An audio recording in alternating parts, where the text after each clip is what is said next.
तारीख 4 फेब्रुवारी 1670 म्हणजे आजच्याच दिवशी 1670 साली शिवाजी महाराजांनी तानाजी मालुसरे यांना कोंढाणा जिंकण्याची कामगिरी दिली आणि तानाजीने सर्व काम सोडून हा किल्ला जिंकून आणला. पण या मोहिमेत आपण तानाजी मालुसऱ्यांना गमावलं, म्हणून गड आला आणि सिंह गेला असं म्हणलं जातं.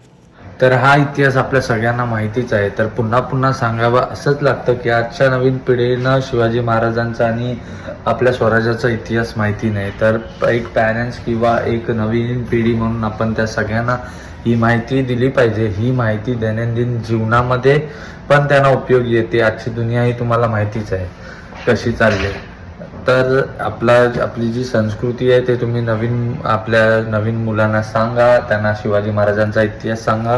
त्याच्याने एक चांगलं व्यक्तिमत्व घडवण्यामध्ये त्यांना मदत होईल. आणि अजून पण चॅनलला सबस्क्राईब नसेल केलं तर आता तर तुम्हाला करावंच लागणार. जय शिवराय, जय महाराष्ट्र.